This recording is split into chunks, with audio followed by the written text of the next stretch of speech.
Pastor Time printed 5 Bibles and gave the church after they agreed on the canonical scriptures and deleted some of the ones they call the non-canonical.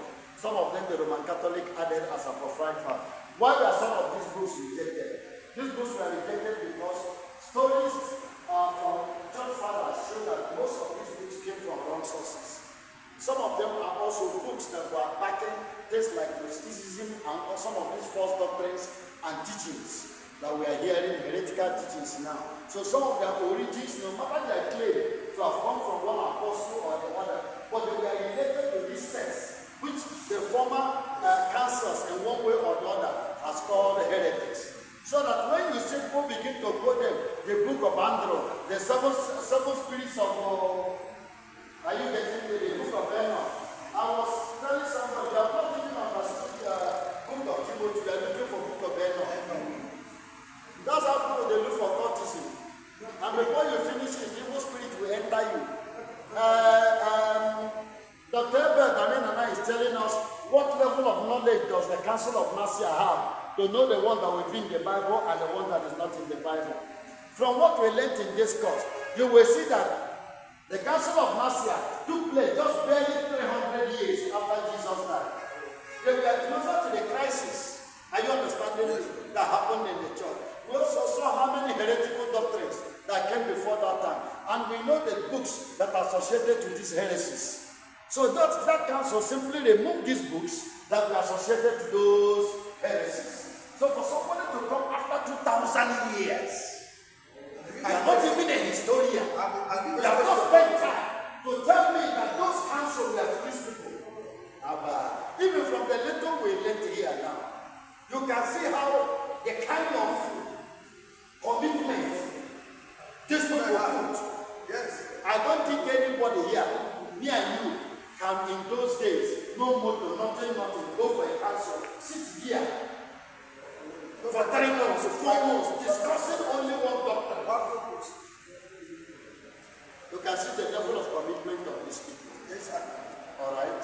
So, after that council, we gave them 5 Bibles. After that 5 Bibles, more Bibles were printed. Another thing he did was he gave, like I've talked earlier, the image of Mary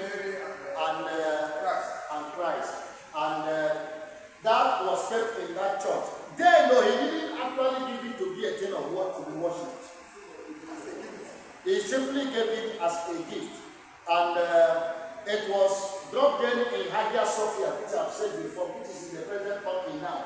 That was present Turkey today is where you call Constantinople. That was the capital of Israel. So he donated it to them as an icon. But after a little while, people started worshipping that icon, which became what they call the iconoclasm. Icon what? Can we repeat it? Iconoclasm. So at a point, that iconoclasm became popular. People that were now worshipping Peter, worshipping James, worshipping John. There were so many icon worship. So that was what led to this last council. Sorry, sir. Like from that particular time, they handled that image of Mary and Jesus. If you look at it, like 1,000 years after the death of Jesus Christ. No, just about 300 years. Yeah, but how were they able to know the image of Mary and No, what happened was that the sun god was the normal god of the Romans. There was a popular this thing. So after emperor became a Christian and became part of church, and of course he became part of church in 312 AD after the battle, and he was fighting to make sure doctrinal errors and all that, and became a really committed Christian. Was worshiping Christianity, became a Roman accepted religion.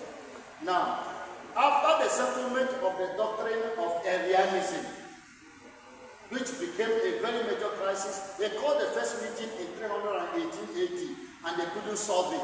Then he had to call a bigger council in 325 AD, where they cancelled, and most of the things they dealt with Arianism, they dealt with Adoptionism, they dealt with Gnosticism, they also dealt with the canonism of the Bible. Okay, they removed some of those writings that they saw that was connected to some of these false teachings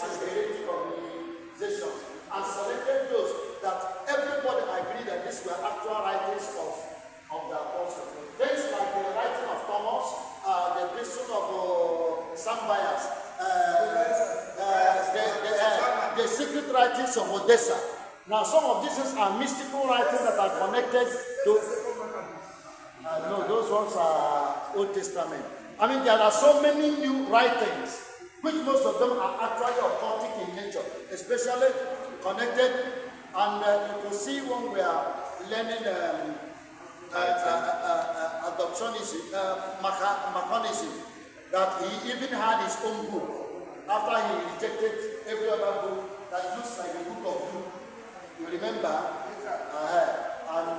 And all that. So there are so many of them. So this council threw away some of those things and put the right thing. Then, in the folio of what he did, since he now just created that image and dashed the church, not for the church to worship it, but fortunately, after his death, people started kissing it and turned it to worship. They didn't just only go there, they continued and started looking at that image as God himself. Now the Roman Catholics don't worship it, they venerate it. So that is what Jerome, the Pope hated that iconoclasm, that the worship of icons. So he said that this last council now agreed that icons cannot be worshipped, but they can be venerated. To venerate is to adore. To reverence. Are you understanding me? And this is the image of Jesus, but not that you are worshiping it. But in those days, they were worshipped as complete. When you see, some of us are going up and anointing oil to worship. Some of us are even with the worship Bible now. Some of us have altars in our house that we worship. We don't allow the members to worship us. So some of us are even being worshipped. Okay, apron. Some of us are worshiping apron. What are you saying, sir?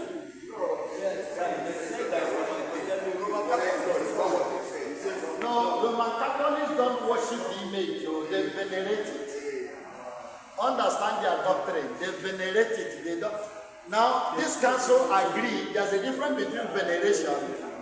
Veneration is adoring something. Are you getting me? Yeah. Worship. This council agreed that only God should be worshipped, but images should be venerated. But the Protestants and when we get to that, and the Reformation Church said no way for any kind of image. But Jerome himself disagreed that he didn't want any image in the church. And I think I agree with him that any form of image and iconic worship or veneration is against Christian scripture. Now we have one or two verses in the Bible where Bible discourages us from having any form of iconic worship. And the one that I agree with is Isaiah 42. Yes, sir. Graven image. Exodus 20. The question is, what about those members that carry the pastor's picture? He's asking us now. Is that worship? Now let me ask. The Jewish, the temple, the ark, is it an image? Is the ark an image? Yeah.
how doctor, this is how people reason and created theological doctrine. Yeah, but we have been told, both in Bible school as we are talking here, that it must not be a doctrine of one verse of the scripture. That is good. We don't exegete on one. Yes, man of God. Yes, sir. We understood that in the Old Testament time, Yes, sir.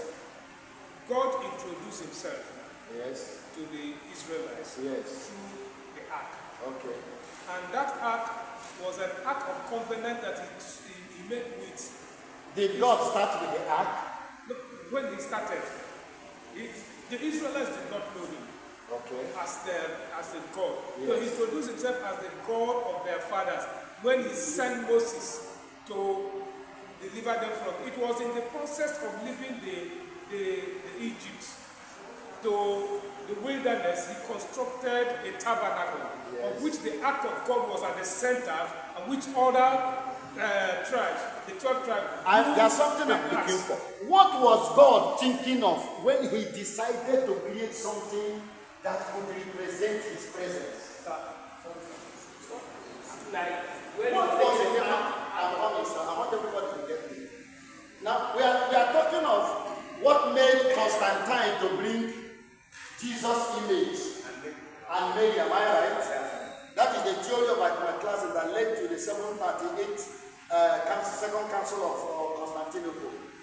Now, if we want to juxtapose it with the doctrine in the Old Testament, now, why did God decide to put something that looks like an image or physical something to become something that could represent his presence to the Israelites?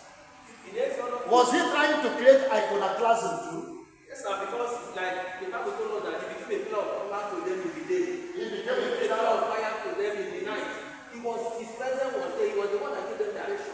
In other words, he was using image. Yes, sir, to identify himself to them. So that's theological. Let us look at it this way. Okay. Number one, Yes. image is touchable. Image is touchable, it's physical.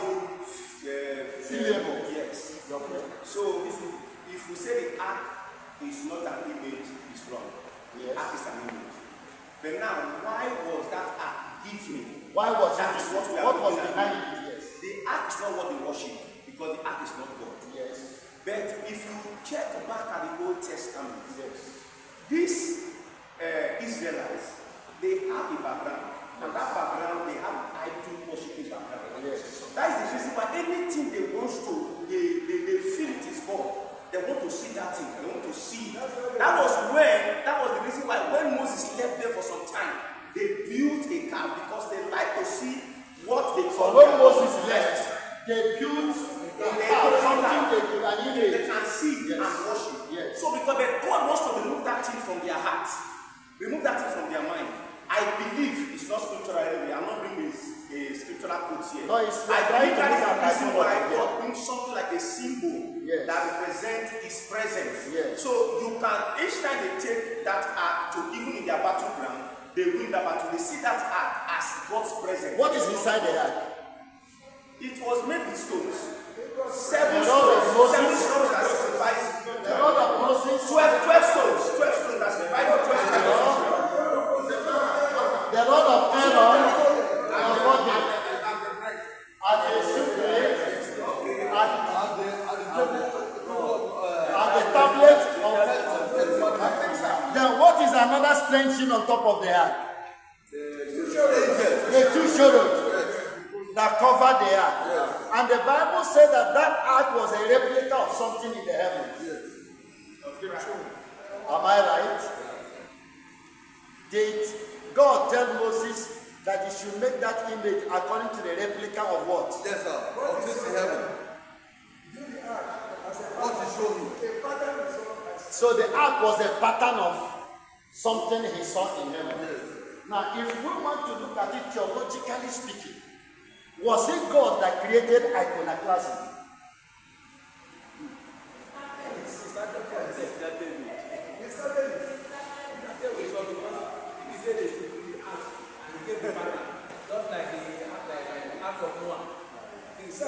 Yes, I will agree that he started it. But we should know that the coming of Christ destroyed a lot of things. Yes. So, Jesus came to fulfill all this. it started even when they sinned and serpent beat them in the wilderness. No, He asked Moses to prepare the blazing sacrifice and place it on the wood. And then anybody who can seize that sacrifice, that one break the that has been forgiven. So I believe that so we are all agreed that there is something mysterious about iconoclasm. Yes, sir. And we agree that there's something mysterious. Whether it is from idol worship or from Christianity, there's something spiritually connected to this. That's the point we want to start. As something also that we have to understand from this is those days. When you see cross on the building, what goes to your mind? Christianity. What goes to your mind?